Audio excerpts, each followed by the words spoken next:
कुछ सिखा दो बलम, पढ़ा दो बलम, कुछ सिखा दो बलम।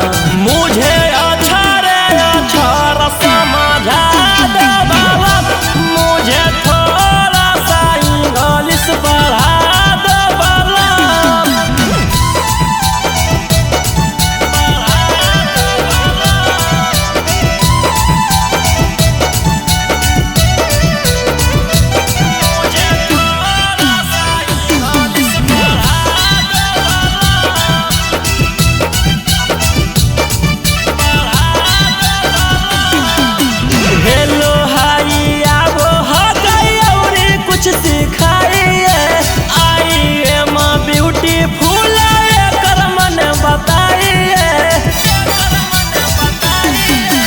हेलो हाई आगो हो गई और कुछ सिखाइए, आई एम ब्यूटीफुल कर मन बताइए।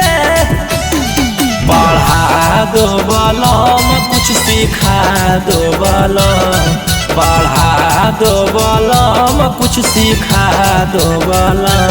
मुझे अक्षर अक्षर समझा दो बलम, मुझे थोड़ा सा इंग्लिश पढ़ा दो बलम।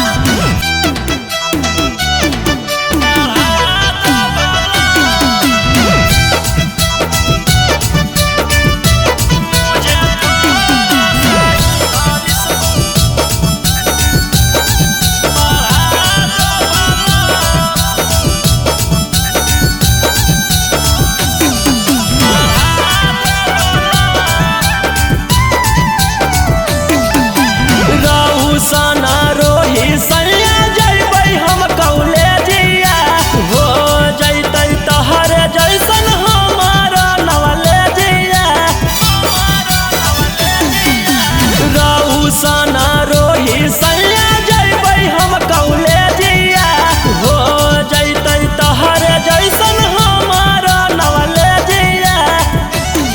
पढ़ा दो बलम, कुछ सिखा दो बलम, पढ़ा दो बलम, कुछ सिखा दो बलम।